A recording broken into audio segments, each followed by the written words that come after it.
Hello and welcome to Kit's Photography. In this episode I'm going to be talking about RØDE Wireless Go II microphones. Stay tuned. Hello and welcome to Kit's Photography. I'm Kit from Bremac Photography here in sunny South Australia. Welcome to my channel.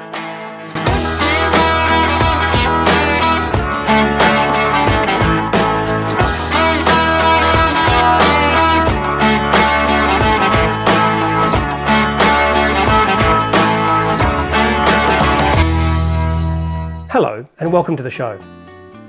Now I've used Wireless Go microphones for years and they've been really good. The Wireless Go are relatively inexpensive and they do a reasonably good job. So I've had the RØDE Wireless Go #1s for quite some time. In fact, most of the episodes of this show are recorded using those microphones. And they have in general been really good. However, I did start to have a problem last year. So I started off having issues with just a little bit of audio not getting through, so it would just cut out. It was as if you put up a refrigerator between the receiver and the microphone and it just disappeared for a second, here and there. The problem is this happened in a few professional jobs, and I found that although I did have a backup, it was really frustrating. One of the lessons of this is you always have a backup just in case. It hasn't really been that much of a problem.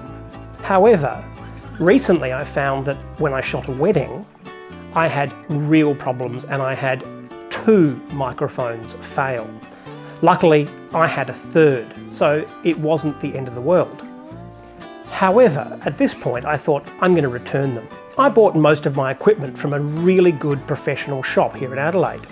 It's called Pro AV Solutions and they deal with high-end audio-visual equipment. They were really good.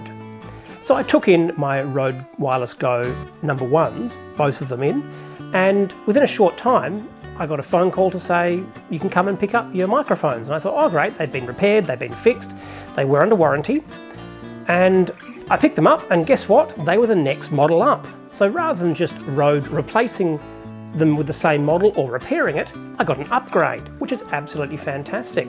Now I already had a similar set of RØDE Wireless Go II, but it's so useful to have these ones as well. Now I've got to say that both RØDE and Pro AV were really good to deal with. Now I also have to say that this is not a paid video. I am doing this purely, this is my opinion, but they were really good. The service was excellent, and the fact that I had that extra warranty time is really good. With most of the RØDE equipment, you buy it, it has a statutory 1-year warranty, you register it, and then you get a further warranty. And they've done stuff like this for years and years. And best of all, they're Australian made, which means you know they're going to be high quality. So the ones I had replaced were just 2 individual single sets, a microphone and a receiver. That's it for each one. So they replaced it with 2 single sets, which was great. These are really good microphones. These are the RØDE Wireless Go II microphones, and overall they're really good. However, they come in 2 different models. So they come in this set, which is 2 microphones and 1 receiver, and they also come in the individual one as well, which is 1 microphone and 1 receiver. This is also really good in its own uses. The other thing with the single one as well is you can always add a microphone to it, which again is really useful. So these are the ones I had before, which are the single receiver with the 2 microphones. And the really useful thing about these is you don't have to have 2 inputs. You just need to have a stereo input or even a mono input, and it'll do the rest for you. You can still divide into that stereo format. Which you might ask, well, why do you want to do that? Well, perhaps you're interviewing somebody, or you want a main microphone and a backup. Then you can always split the difference, and that is very useful indeed. Just picture you're interviewing somebody, but you can't bring in your film camera, you can't bring in your DSLR or a broadcast camera. Instead, what do? You bring your phone, you plug it in the bottom, you've now got 2 microphones. So if you team it up with one of these, this is the RØDE Interview Go, which is really fantastic. Now, I've used these quite a lot before. In quite a few of my videos, I've been recording using one of these. The beauty of this, when it comes to the RØDE Wireless Go II, which is that the RØDE Wireless Go #1 is also exactly the same dimensions as the #2, which means they'll fit into things like this very successfully. Now, there are some pros and cons to the new systems. One of the pros is this little windbreaker here is fantastic. It's really good, and the system is very different. So all that happens is you plug this in the top, you twist it, and it's on. And it's really, really sturdy. I mean, just look at that, it's really sturdy. That is very useful. The old ones just clipped into place. So it makes a big difference. Another pro is to plug them into a computer.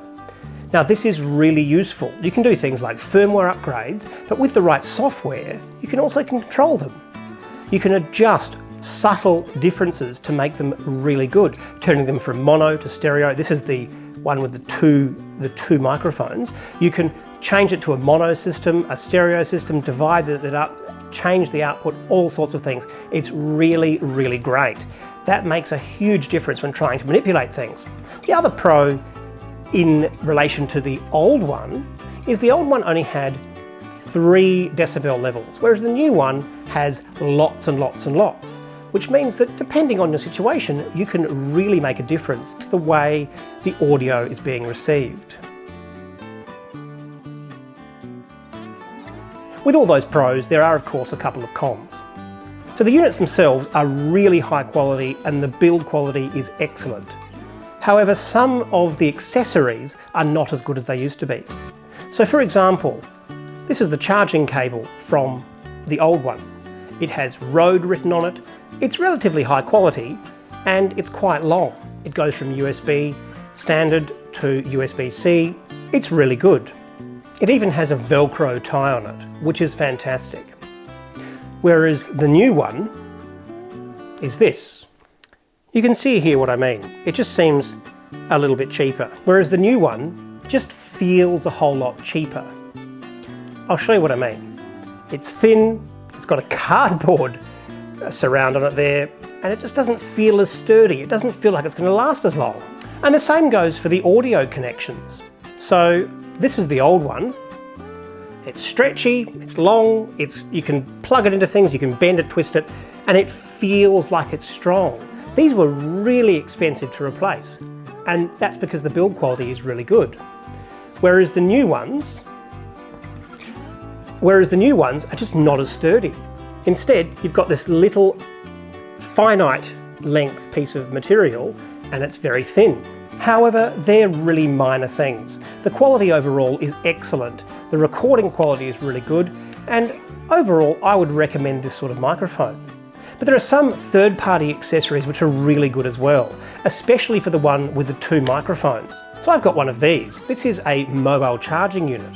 It's very useful. It's very simple. You go like this, you open it up, and inside you've got yourself microphones. Now, these charge really, really well. It's very simple. You just turn it on and they're charging. As you can see, they charge like that. It's pretty simple stuff. Just push the button and then you can also see how much charge the box has. Turn it off again, all you do is push that twice and it turns off and it shuts the power down. So they also reckon that this is fire retardant. So I read through quite a few of the reviews for this device on Amazon before I bought it. They said things like, the batteries run really flat very quickly and it depletes the power in the actual RØDE Go Wireless 2s as well. However, I read the instructions and there are a few things you can do. One of the people who commented said that they were a professional videographer. They had difficulty during a wedding because their microphones were flat, because they'd been in here for a day or two and they just run flat. Now this could be an issue, and in fact their suggestion was an off button. Well, there actually is one. So it's really simple. You turn it on with 1 tap, you turn it off with 2. Really simple stuff. I've had these in here now for a few weeks and I haven't had to charge them. If they go low, I just turn it on and I can charge 3 of them 3 times. which is pretty good for what it is. $60 or so on Amazon. Now, another thing that you might ask is, well, do you need two or do you need one? So on my broadcast camera, which I'm talking into right here, I have one microphone plugged in there, and then on my Nikon D850, I have another one just here. And that means I can have two audio systems going at once, which makes it a lot easier to sync the vision together. Now, you may not necessarily need this, but I found it useful. This is something you wouldn't be able to do if you had the system which has the two microphones and the one receiver. But that's not necessarily what you need all the time. In my Sony broadcast camera, I normally use XLR, which works really, really well. So I plug my RØDE Wireless Go into the XLR, which then goes into the camera itself. I have two channels there, and that is really useful because there's only one 2.5 jack on the camera, but there's two of those inputs. And that just means I have much more control. You have a lot of control with XLR. Now on the Sony camera, of course, that means you can plug other microphones in as well. But I also can plug the two microphone version into the 2.5 jack, and it splits it in the same way, and in fact saves a bit of cabling. The other good thing about having a single one is I can have a shoe microphone at the same time as having a lapel microphone, for instance. Now you'll see here I've actually got two lapel microphones on here. That's because, as I said, one is going to my Nikon D850 and the other one is going to my Sony. Now, the other thing of course you could do is have, with the Sony using XLR, have one shoe microphone and then also have the double microphone as well, working as a connection to mono, and that would mean you could have three microphones going at once. Now, why do you need this? Well, perhaps you need to pick up your surround audio with the camera. Let's say you're doing interviews, you have an interviewer, you then have your interviewee, and you know that their levels are going to be about the same, so you can mix that already. Or what you do is you just have those two together and you can keep that audio separate. Keeping audio separate is so important. You always want to have a minimum of two channels.